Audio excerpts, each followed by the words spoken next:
E eu quero meditar com vocês nesse texto, porque, como eu falei para vocês, hoje nós estamos comemorando o Dia da Bíblia. O Dia da Bíblia, que é a Palavra de Deus. E esse texto, ele trata sobre aquilo que Deus decretou para nós, né? Que é a Palavra de Deus. E eu quero compartilhar um pouco com vocês também aquilo que eu aprendi semana passada no retiro de pastores da Ordem dos Pastores Batistas da região do estado de Santa Catarina. E o preletor da semana passada, ele chamou muita atenção dos pastores sobre a supremacia da Bíblia, sobre a supremacia da Palavra de Deus, sobre todas as coisas, inclusive o ministério pastoral. É lógico que eu não vou apresentar esse texto com tanta profundidade como fez o pastor Áquila Cabral, que foi o nosso preletor, mas eu quero compartilhar com vocês um pouco aquilo que eu aprendi lá, questões que Deus falou muito ao meu coração e também principalmente questões do texto sagrado.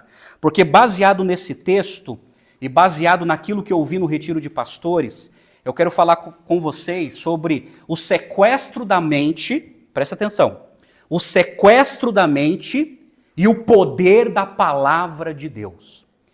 E é um tema extremamente relevante porque muitas pessoas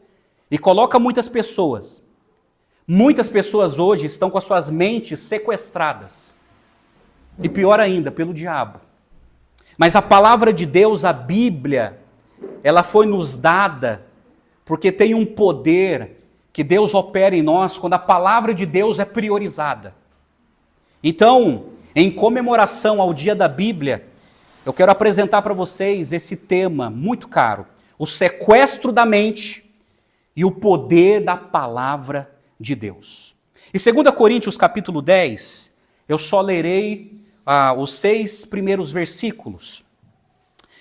Acompanhe comigo a leitura da Escritura. E eu mesmo, Paulo, peço a vocês, pela mansidão e bondade de Cristo, eu que, na verdade, quando estou com vocês, sou humilde, mas quando ausente, sou ousado para com vocês. Sim, eu peço que não me obriguem a ser ousado quando estiver com vocês, servindo-me daquela firmeza com que penso que devo tratar alguns que nos julgam como se andássemos segundo a carne.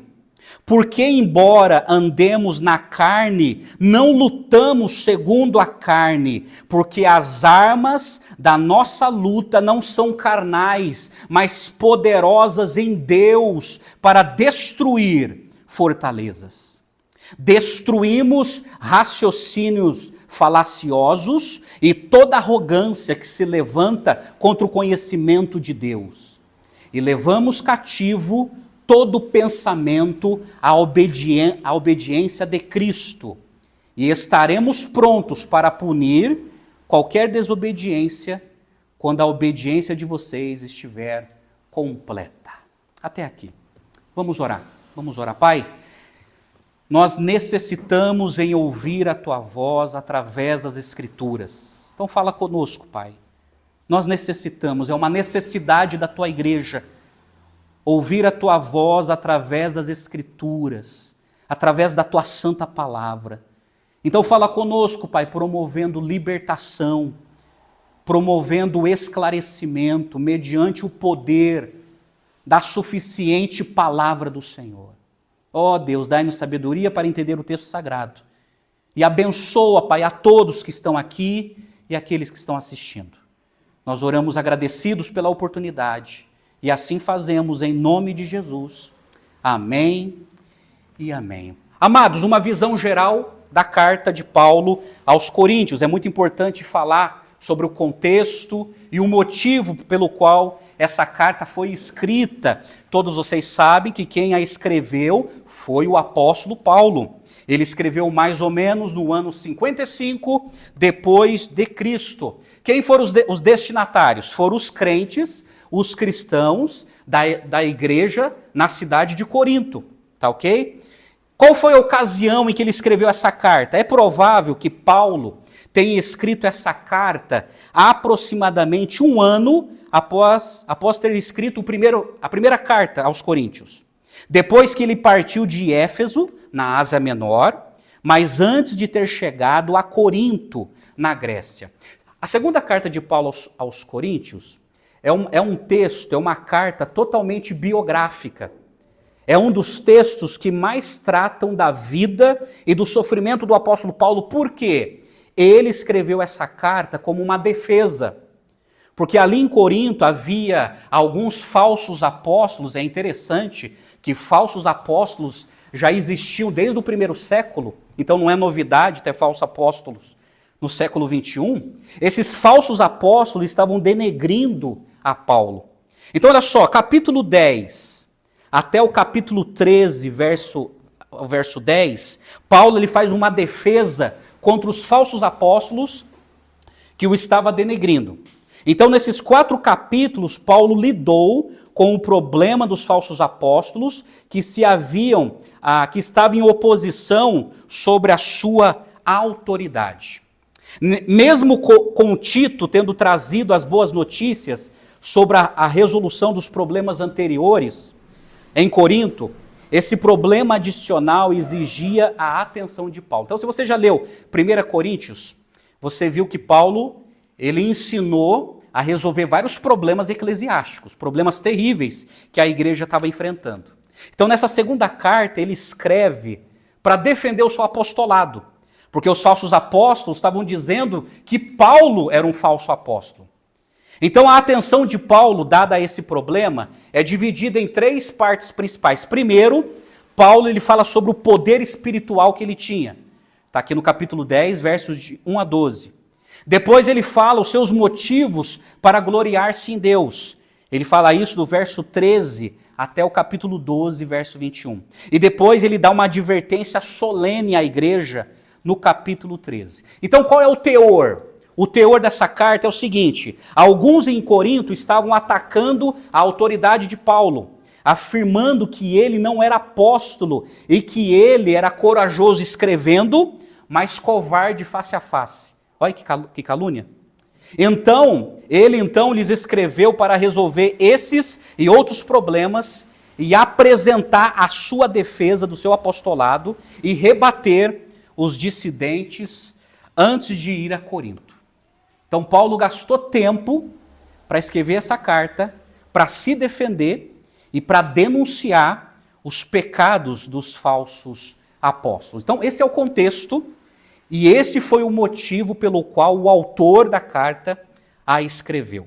Mas olha só, deixa eu chamar a sua atenção para o nosso tema de hoje. Hoje nós comemoramos o Dia da Bíblia. E isso é muito importante. Infelizmente, nem toda a igreja evangélica comemora o Dia da Bíblia, nem todos.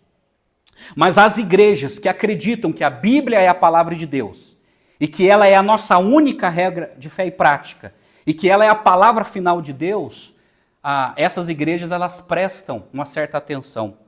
O Dia da Bíblia foi criado na Grã-Bretanha em 1549 pelo bispo Cranmer. A data escolhida foi o 2º domingo de dezembro e foi incluída no livro de orações do rei Eduardo VI.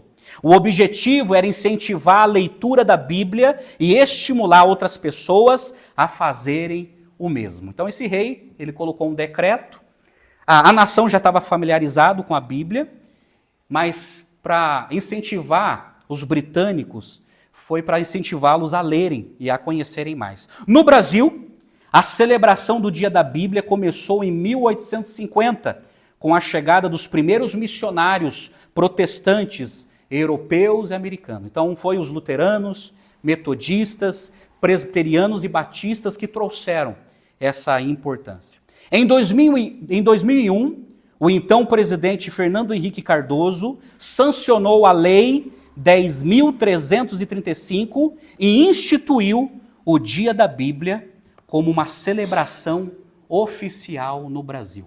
Tá? Então essa lei foi aprovada, foi sancionada para lembrar que é o Dia da Bíblia e que a Bíblia é o livro mais importante do mundo. Mais importante do mundo. Amém, gente?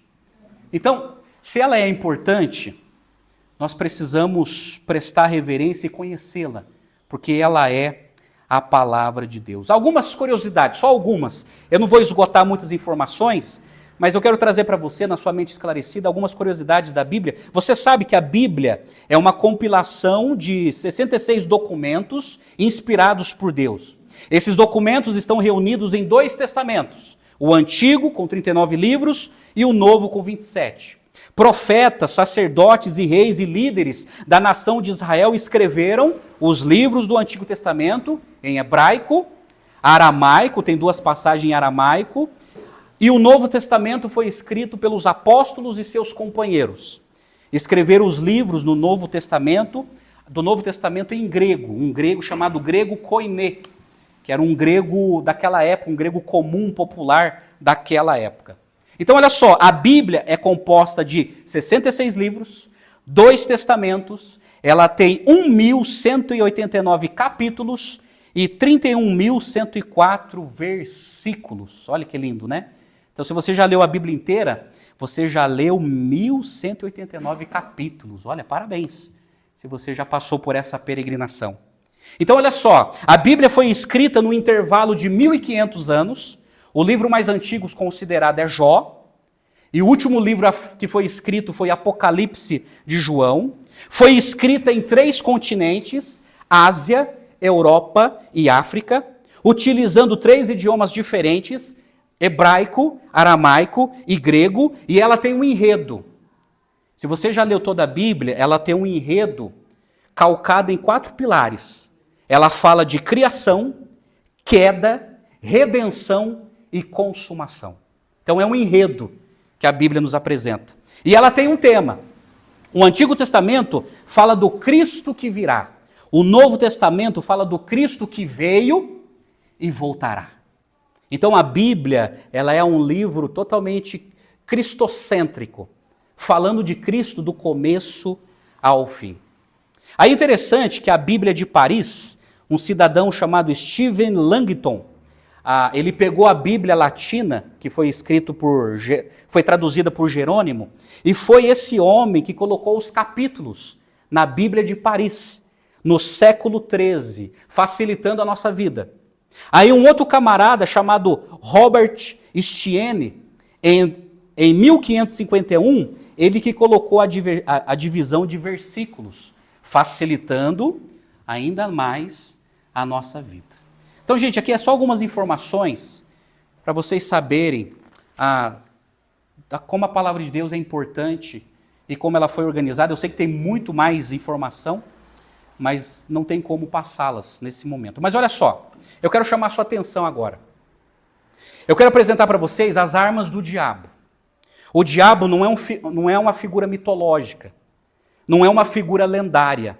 E ele sempre trabalhou para combater a palavra de Deus, os decretos de Deus, as ordens de Deus. Aí, se você quiser, vem comigo em Gênesis capítulo 1, que desde o princípio, Satanás, ele tentou combater a palavra de Deus. Eu vou mostrar para vocês que lá no Jardim do Éden, ele tentou combater a palavra de Deus e ainda hoje ele usa as mesmas armas. No pleno século XXI, na era chamada pós-modernidade, ele continua usando as mesmas armas, por incrível que pareça. Então, se você conhece Gênesis capítulo 1, você vai entender o contexto do seu mundo. Você há de entender. Agora, sabe o que é interessante? Que em Gênesis capítulo 3, por gentileza, a tentação e a queda. Gênesis capítulo 3 diz assim: mas a serpente, mais astuta que todos os animais selvagens que o Senhor Deus tinha feito, disse à mulher, olha só, a pergunta de Satanás dentro da serpente. É verdade que Deus disse, não comam do seu fruto de nenhuma árvore do jardim? A mulher respondeu à serpente, do fruto das árvores do jardim podemos comer, mas do fruto da árvore que está no meio do jardim, Deus disse, vocês não devem comer dele, nem tocar nele, para que não venham a morrer. Então a serpente disse à mulher, é certo que vocês não morrerão. Porque Deus sabe que no dia em que dele comerem, os olhos de vocês se abrirão e, como Deus, vocês serão conhecedores do bem e do mal.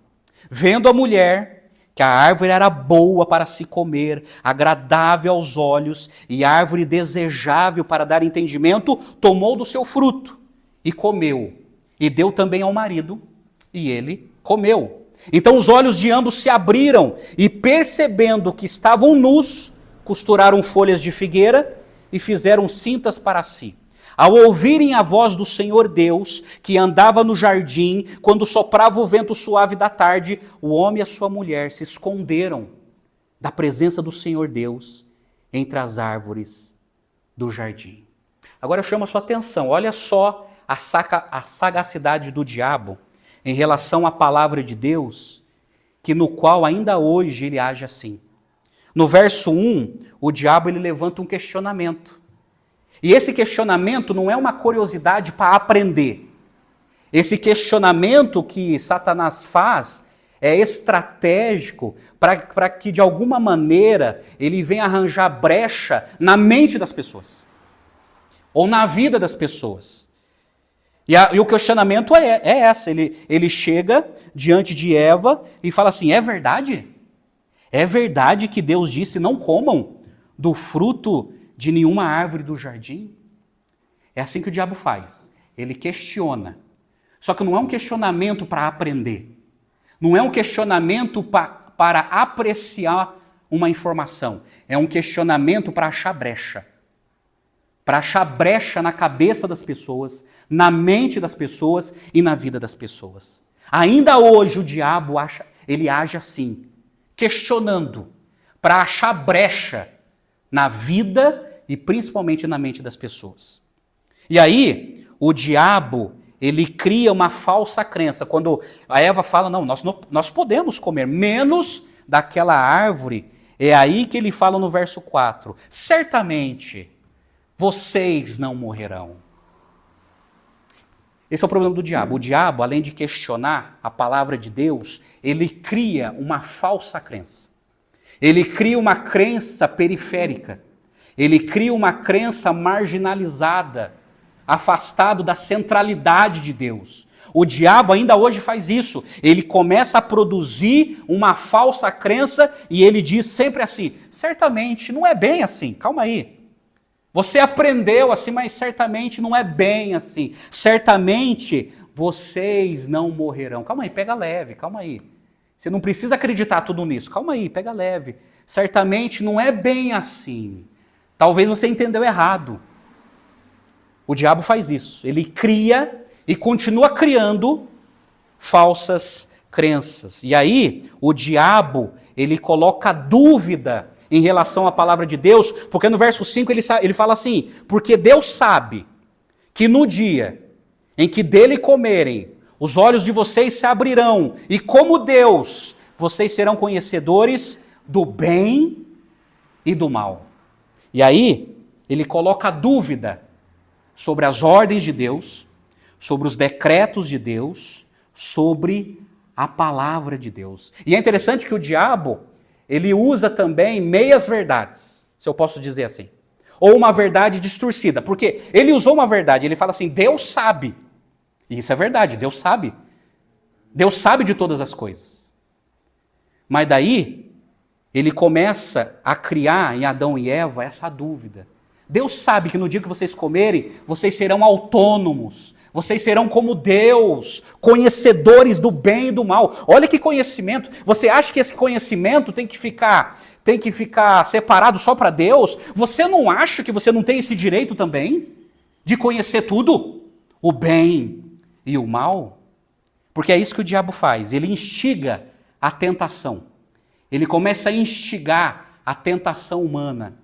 Ele começa a instigar a autonomia humana. Olha, você merece, você tem direito de ser autônomo, de também ter conhecimento. Por que só ele?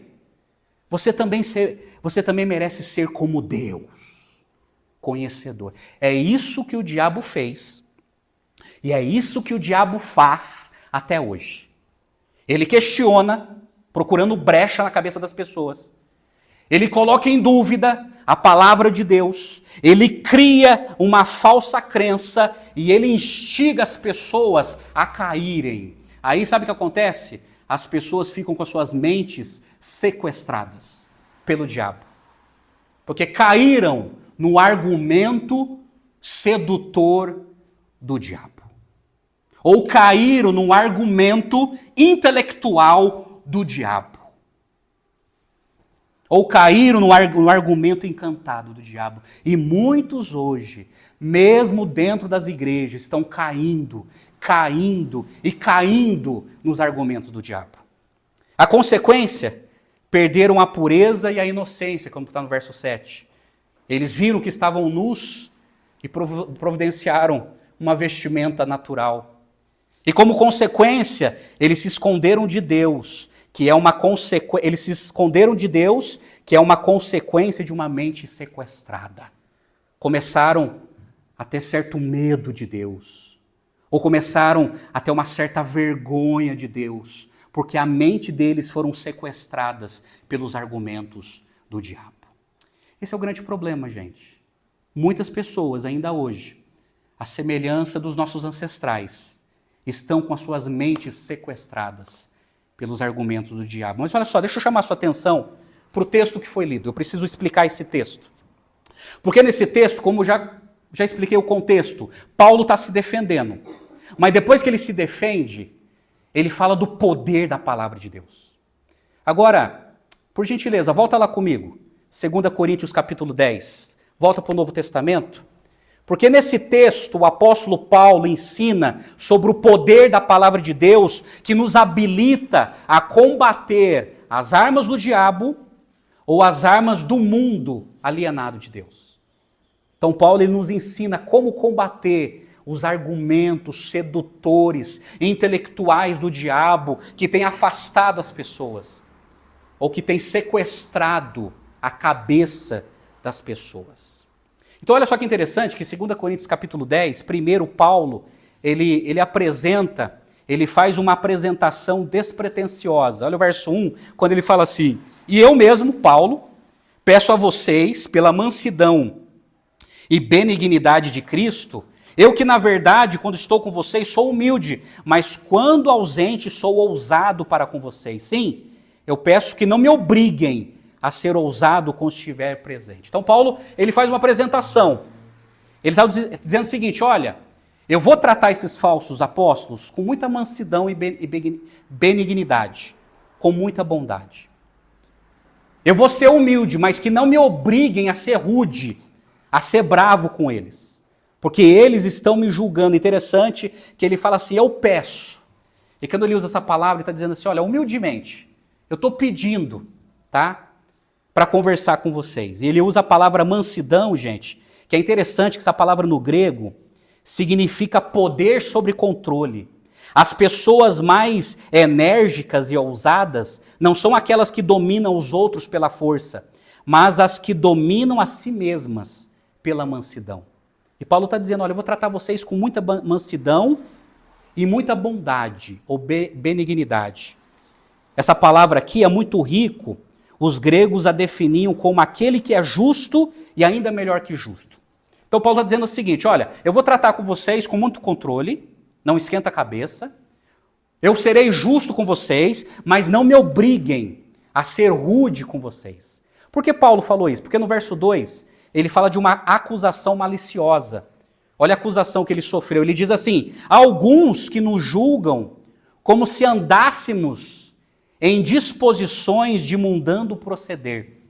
Uma versão mais antiga usa essa expressão. Uma versão mais atualizada diz assim: como se andássemos segundo a carne. Sabe o que Paulo está dizendo?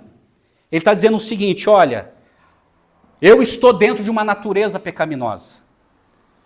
Nós andamos na carne porque nós fomos afetados pelo pecado de Adão e Eva.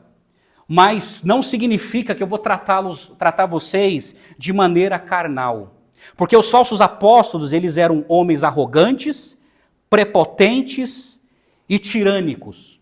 E a grande calúnia dos falsos apóstolos era o seguinte: eles estavam dizendo que Paulo, ele era um leão quando escrevia. mas face a face ele era um gatinho. É igual esse pessoal das redes sociais. Você já viu esse pessoal nervoso das redes sociais? Nas redes sociais são nervosos. Quando você vê o cara a cara é um gatinho, né? Já teve essa experiência? Mas não era o caso de Paulo. Então ele estava acusando de Paulo o seguinte: Paulo, você é bravo quando você escreve, mas quando você se apresenta diante de nós, você não é tudo aquilo que você está escrevendo.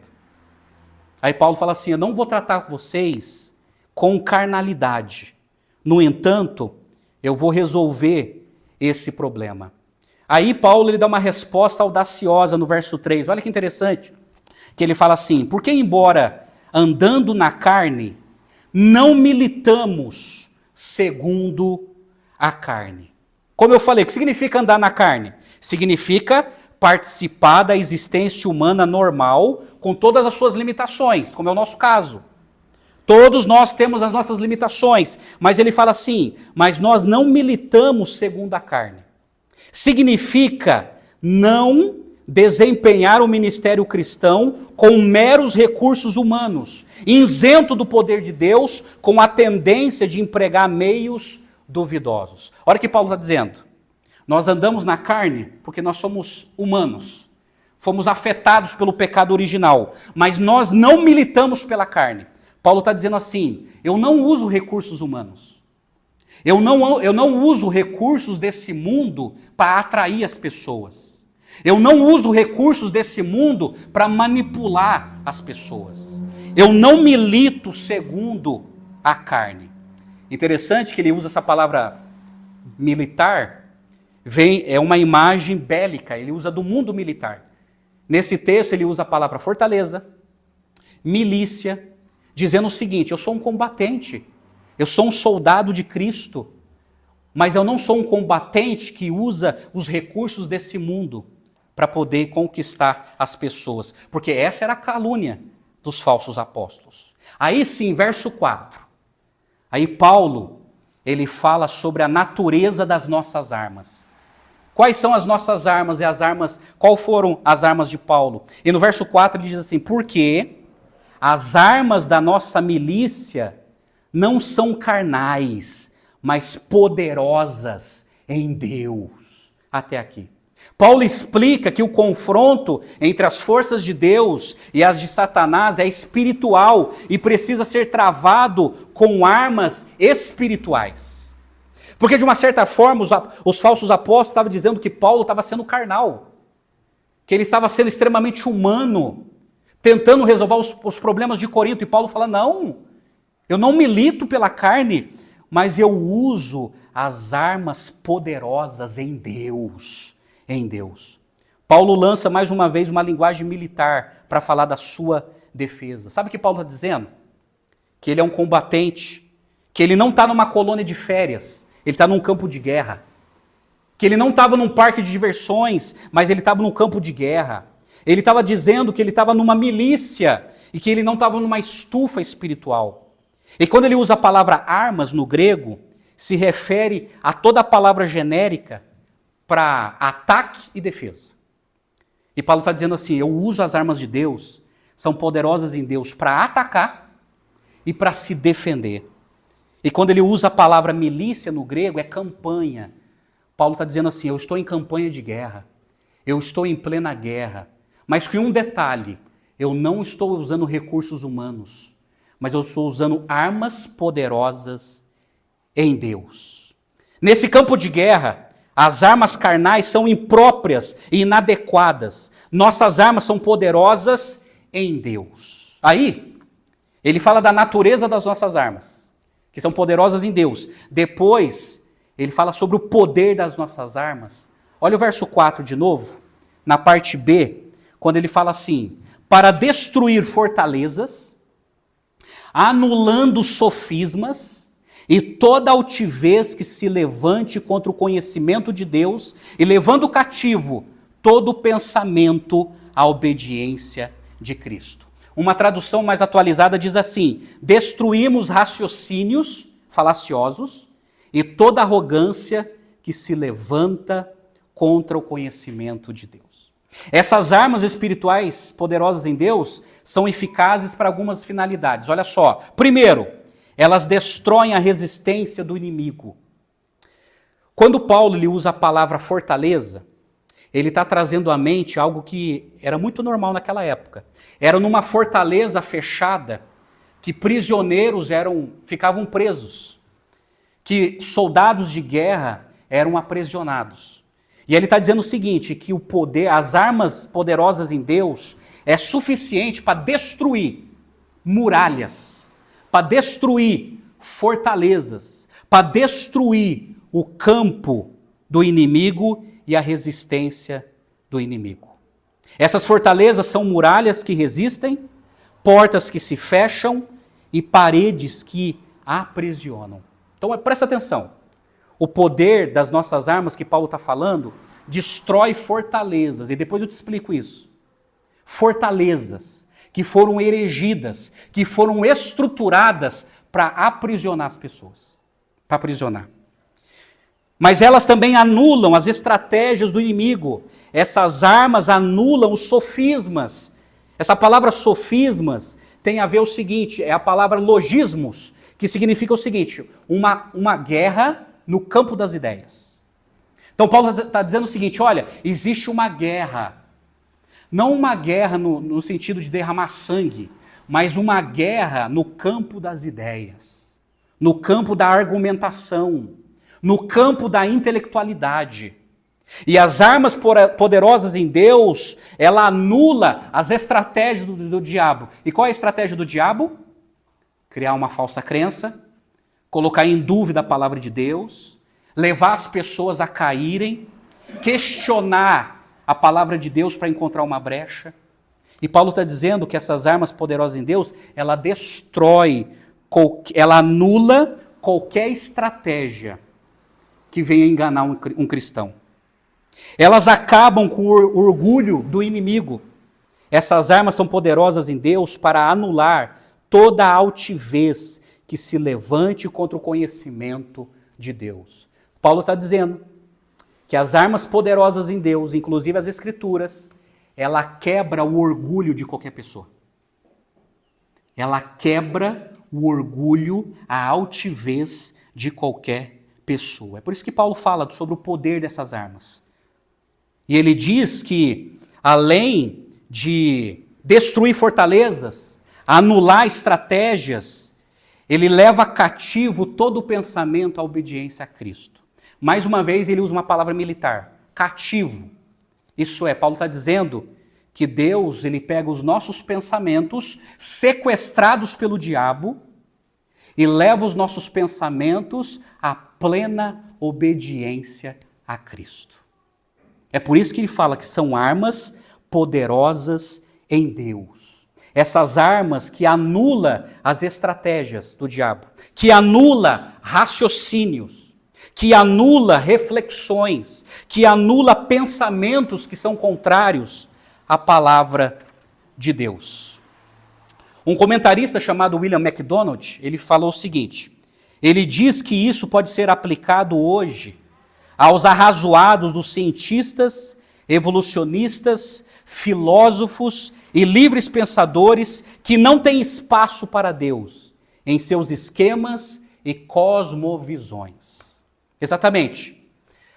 As armas poderosas em Deus, ela anula qualquer inteligência no qual não tem espaço para Deus.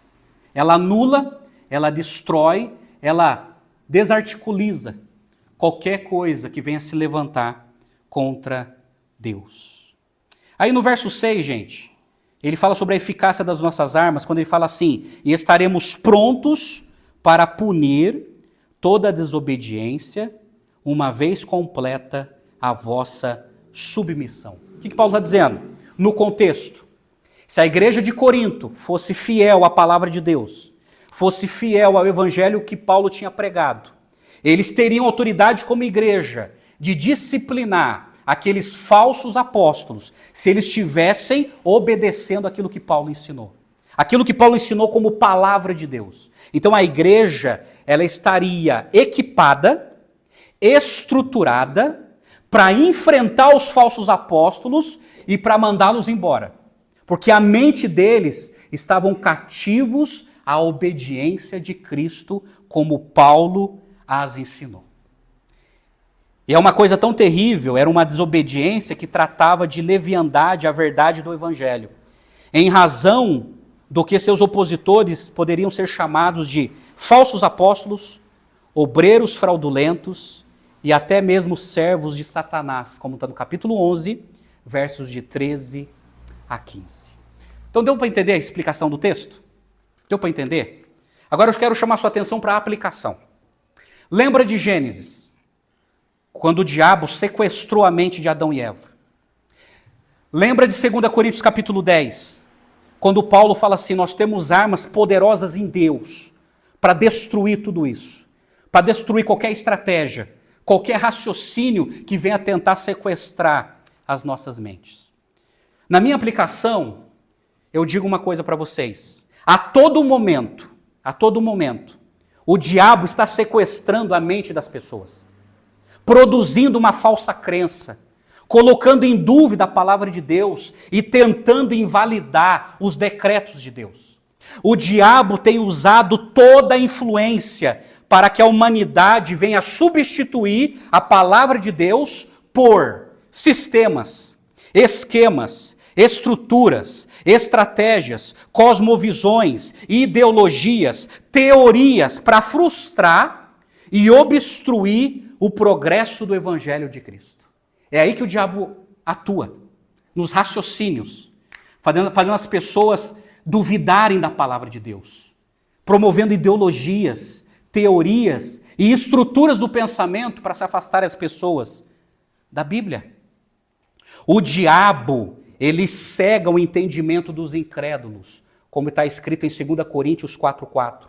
Ele distorce a verdade, dissemina o erro e espalha a mentira, sequestrando a mente das pessoas e cauterizando a consciência das pessoas, tornando-as cativas do relativismo, do secularismo, do pragmatismo, do ateísmo, do sincretismo, do misticismo, do ecumenismo, do humanismo, do marxismo e qualquer outra estrutura do pensamento humano que tenta invalidar a palavra de Deus. Todos esses ismos, muitas vezes são esquemas que o diabo se aproveita para sequestrar a mente das pessoas, para as pessoas substituírem a palavra de Deus por ideologias, teorias, raciocínios, pensamentos, e aí vai. A lista é grande. O diabo usa as falsas crenças. Amados, quantas falsas crenças existem no nosso mundo, sabe? E você sabe o que mais me assusta? É quando cristãos passam a acreditar nelas. Esse é o problema. Quando cristãos começam a consultar certas coisas que nunca deveriam consultar, por falta de conhecimento da palavra de Deus. E teologias antibíblicas. Você sabia que tem teologias antibíblicas? Por incrível que pareça, não deveria ser assim. Mas há muitas teologias antibíblicas. Ideologias políticas. O irmão André falou isso ontem no encontro de homens aqui, que foi uma bênção. Pessoas que estão escravizadas pela ideologia política e se tornaram idólatras. Seja de Lula ou seja de Bolsonaro. Se tornaram idólatras. Por causa de ideologia política. Meu amado, você sabe quem está atrás dos bastidores? É ele mesmo. O diabo. Sequestrando a mente das pessoas e trazendo as pessoas cativas para essas ideologias. Porque aquilo que nós cremos é muito mais sublime do que tudo isso. O diabo, ele atua através de músicas. Música, gente, propaga ideia. Aí, dependendo da música que você está lendo e a letra que está sendo propagada, é isso que está entrando na sua mente. E as pessoas não se dão conta disso. Não se dão conta disso. Através de literaturas. As pessoas deixam de ler a Bíblia para ler qualquer tipo de literatura. E aí as suas mentes são sequestradas pelas ideologias, pelas seduções, pelas histórias que muitas literaturas propagam. E a pessoa não tem filtro. Esse que é o problema de muito cristão. Tem muito cristão que não tem filtro. Pode até ler, Mas se não tiver um conhecimento da palavra de Deus, as pessoas compram aquela ideia, como se fosse verdade. Esse é o problema. Através de filmes, as pessoas também, por não conhecer a palavra de Deus e acabam assistindo alguns filmes, elas compram essa ideia, como se fosse verdade ou como se fosse coerente, sendo que Deus diz que aquilo é pecado. O grande problema é que as pessoas estão depositando lixo em suas mentes dia após dia. Dia após dia, as pessoas estão depositando lixo em suas mentes e muitas pessoas têm uma cabeça que é um verdadeiro depósito de lixo. E o que purifica esse lixo, o que recicla esse lixo, é a palavra de Deus, é a Bíblia, gente. E muita gente está com a sua mente sequestrada, cheio de lixo, porque não conhece a palavra de Deus, não se dá trabalho de ler a palavra de Deus, de estudar a palavra de Deus, de pesquisar a palavra de Deus, de ouvir a palavra de Deus. Você quer ver uma coisa que eu fico assustado? Eu não concordo. Independente se tiver estudo científico, eu não concordo. Gente que chega assim e fala assim, pastor, eu não aguento ouvir um sermão de 40 a 60 minutos. Como é que é? Você sabe por que não aguenta? Porque a mente das pessoas já estão viciadas de tanta tela. As pessoas substituíram o livro pelas telas. E aí, as pessoas estão tão viciadas, o cérebro está tão viciado, que não aguenta ouvir uma palestra, uma aula ou uma pregação de 1 hora. Não aguenta. Sabe por quê? Está com a mente viciada, está com a mente sequestrada por essa tecnologia que é boa, mas muita gente está sequestrada pela tecnologia. E não aguenta sentar e ouvir uma pregação bíblica contra outra. É por isso que eu vi um estudo de um neurocientista dizendo que o pessoal na Idade Média tinha muito mais capacidade de guardar informações do que nós. Por quê? Porque a nossa mente está viciada pela tecnologia.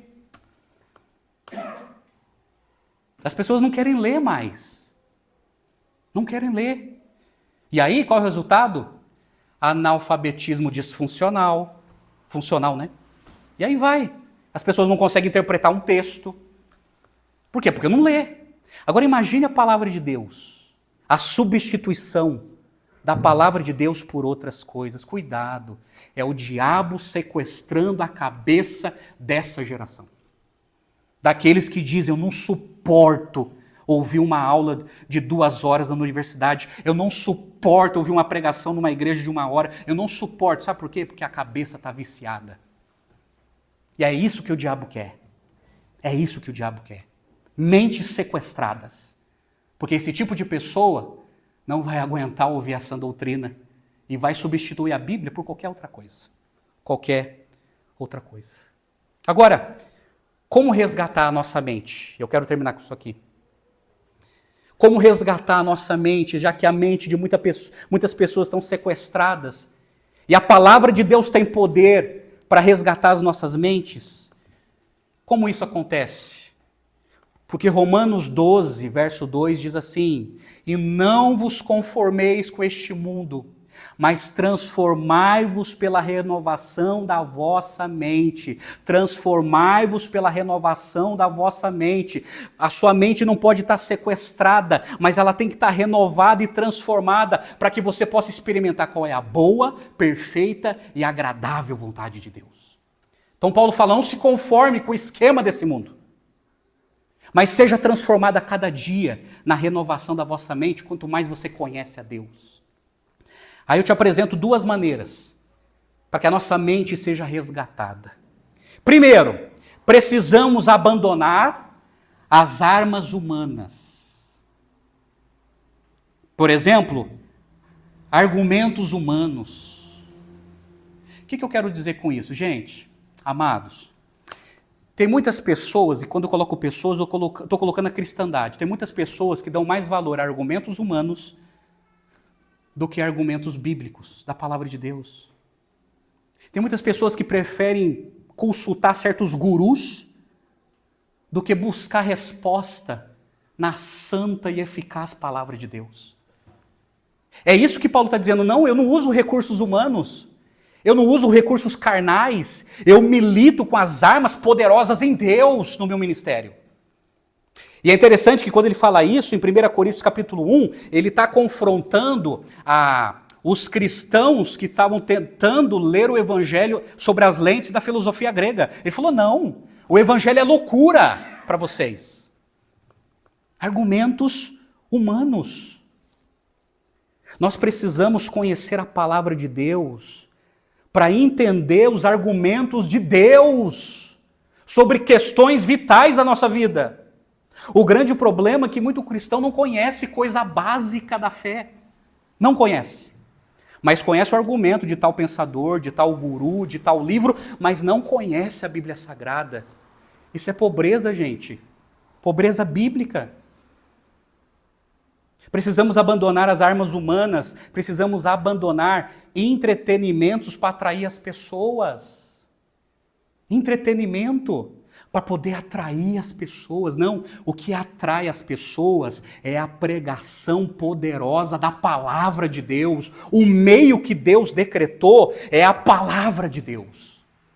Não é um entretenimento para poder atrair as pessoas, porque eu concordo com o pastor Paul Washer, que ele diz assim, que a igreja, ela usa instrumentos carnais para que as pessoas entrem na igreja e continuem carnais, a vida inteira. Por quê? Usar a isca errada, entretenimento. E tem igrejas que só usam entretenimento para atrair as pessoas, mas não querem se debruçar na suficiência da pregação expositiva da palavra de Deus. Armas humanas. Precisamos abandonar técnicas emocionais. Quantas igrejas, gente, que usam técnicas emocionais para atrair as pessoas. Deixa eu falar uma coisa para vocês. No seminário, eu aprendi uma matéria que chama-se homilética. Homilética é uma matéria que te ensina a pregar, é a arte de pregar. E o meu professor, ele compartilhou para os alunos algumas técnicas que falsos pastores usam para poder manipular a emoção das pessoas. Ele falou, tomem cuidado e não façam isso. Pode ser que vocês até já fizeram, inconscientemente.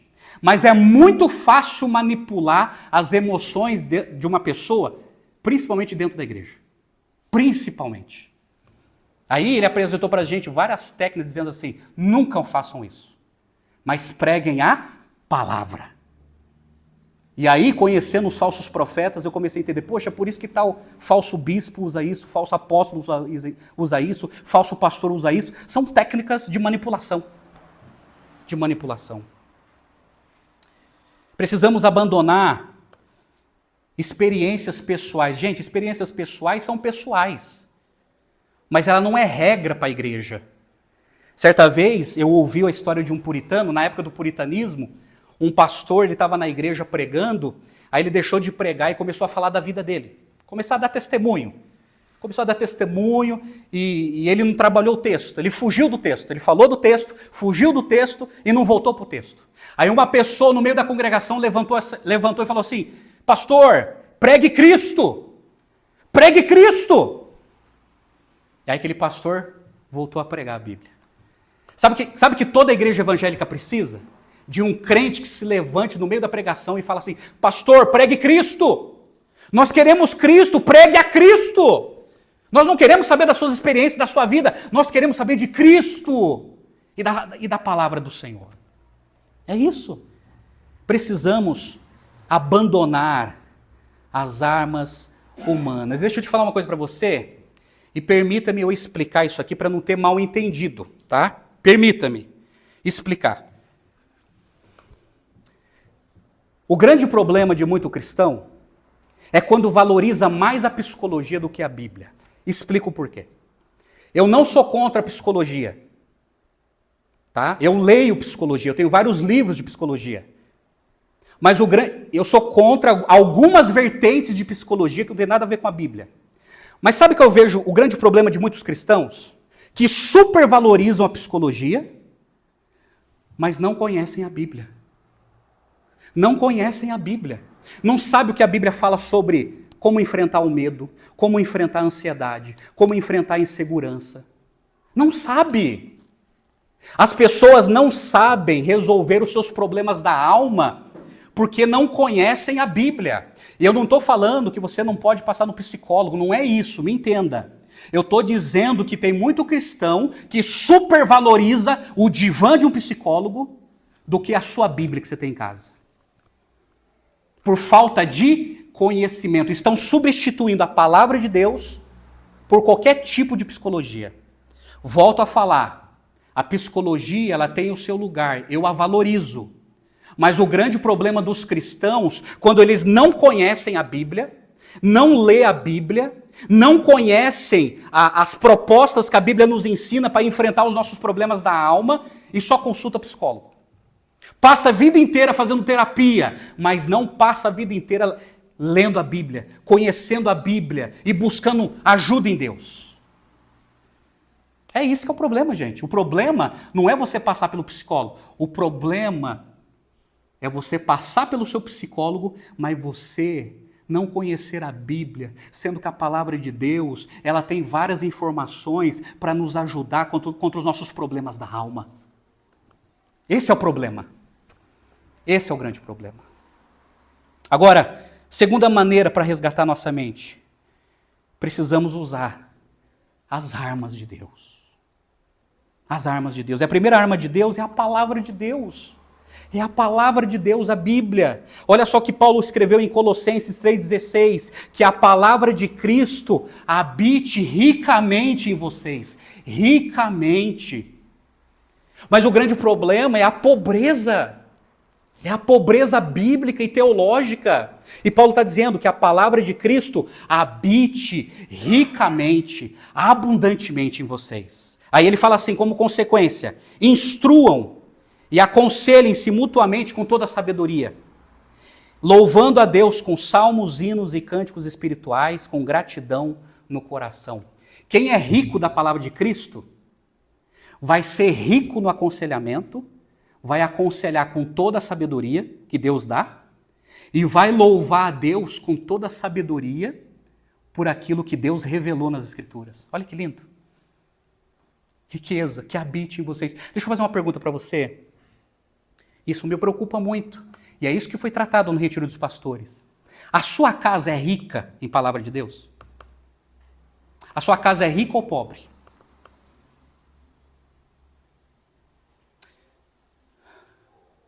Você é aquele cristão que pega de vez em quando na Bíblia? De vez em quando? Você é aquele cristão que só por causa das demandas do seu trabalho esquece de ler a Bíblia? A Bíblia não é prioridade? Sinto muito, é uma pobreza a sua família. É uma pobreza a sua vida espiritual. E Paulo fala que a palavra de Cristo habite ricamente em vocês. Ricamente, abundantemente, transbordante. A palavra de Deus é o que nos resgata a nossa mente, nos centralizando na vontade de Deus, meus amados. Segunda arma, a vida de oração. Efésios 6,18, Paulo escreveu, ore em todo tempo no Espírito, com todo tipo de oração e súplica. E para isto vigiem com toda perseverança e súplica por todos os santos. Oração. Precisamos orar, meus amados. Eu reconheço, nós oramos tão pouco. Precisamos orar mais, precisamos falar mais com Deus. Precisamos abrir o nosso coração para Deus. Colocar os nossos anseios diante de Deus. Tudo bem, não tem nenhum problema. Quer falar para o seu psicólogo? Pode falar, deve. Mas deixa eu falar, esses problemas que tu falas lá, você fala para Deus? E o Deus onipotente? E o Deus onipresente? E o Deus todo-poderoso? E o poder de Deus? Fale com Deus. Fale com Deus. E a última arma é vida em comunidade. Por isso que Paulo escreveu em 1 Coríntios 12, verso 12 e 13, porque assim como o corpo é um e tem muitos membros, e todos os membros, sendo muitos, constituem um só corpo, assim também é com respeito a Cristo. Pois em um só Espírito, todos nós fomos batizados em um só corpo, quer judeus, quer gregos, quer escravos, quer livres, e a todos nós foi dado beber de um Espírito. Paulo está falando da igreja, nós somos membros uns dos outros, ligados ao cabeça que é Cristo. A vida em comunidade é uma arma poderosa para nossa mente não ser sequestrada pelo diabo. Porque a igreja séria, bíblica, ela vai colocar a Bíblia no pedestal e vai proclamá-la, anulando as estratégias do diabo e enriquecendo a nossa fé. Oh, que seja assim. Essas são as armas de Deus, poderosas em Deus. A palavra de Deus, vida de oração e uma vida em comunidade. Você não pode viver isolado. Precisamos uns dos outros. Precisamos de ensinamentos bíblicos, discipulados. A Bíblia sendo manejada, ensinada uns pelos outros. Precisamos, a nossa fé depende disso. Eu termino, gente, com uma paráfrase do pastor Eugene Peterson. Ele parafraseando a 1 Coríntios 10. Olha que interessante como ele coloca nessa paráfrase. Não é uma tradução, é uma paráfrase. Ele escreveu assim: o mundo é sem princípios. É uma selva lá fora. Ninguém joga limpo. Mas o cristão não vive nem age desse modo. Nunca nos comportamos assim e jamais o faremos. As ferramentas que usamos não são para propaganda ou manipulação, mas para demolir esta cultura dominante corrupta. Usamos as ferramentas poderosas de Deus para esmagar filosofias pervertidas, derrubar barreiras levantadas contra a verdade de Deus, encaixar todo o pensamento livre, toda a emoção e todo o impulso à estrutura de vida moldada por Cristo. Nossas ferramentas estão preparadas para limpar o terreno e edificar vidas pela obediência rumo à maturidade. Olha que lindo. Essas são as armas poderosas em Deus. Eu termino com algumas perguntas antes de nós participarmos da ceia. Sinceramente, você crê que a Bíblia é a palavra de Deus? Você crê? Faz um check-up na sua alma. Se você crê, por que você a substitui por qualquer coisa? Se você crê, por que você não gasta tempo em conhecê-la? Se você crê que a Bíblia é a palavra de Deus, por que existe tão pouca dedicação entre nós? Se ela é a palavra de Deus, por que tanto desprezo?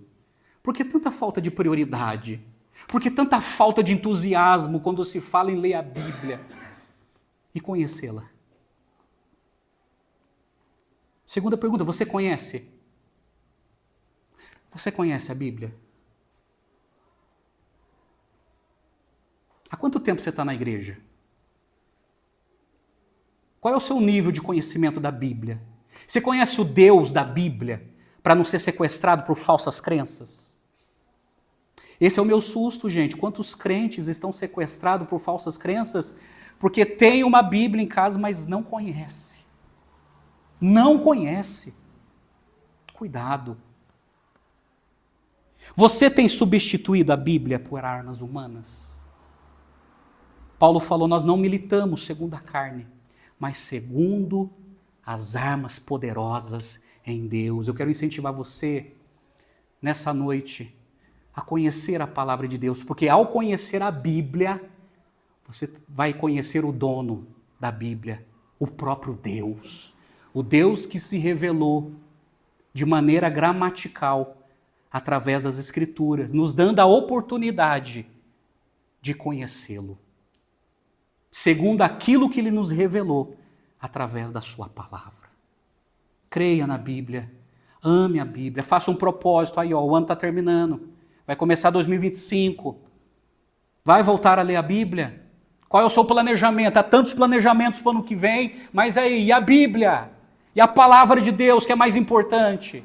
Coloca na sua agenda, coloca no seu planejamento, conhecer a Deus através das Escrituras. Amém? Vamos orar? Ó Pai querido, perdoa os nossos pecados, ó Deus. Somos tão negligentes, omissos e carnais. E lutamos, ó Deus, com armas carnais, ó Pai. Ó Deus, tem misericórdia de nós. E ajuda-nos a usar as armas poderosas que o Senhor nos dá. Ajuda-nos a sobreviver.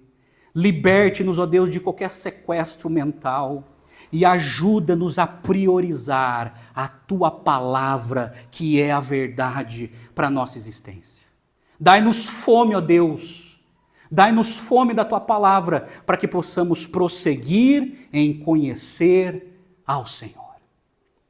E Pai, traga a nós uma reforma e um avivamento, para que a tua palavra seja centralizada entre as igrejas do nosso país.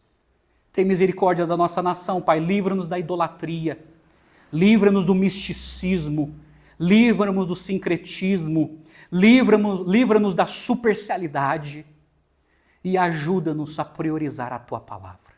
Nós oramos e dependemos disso. Nós oramos em nome do Senhor Jesus. Amém e amém, Senhor.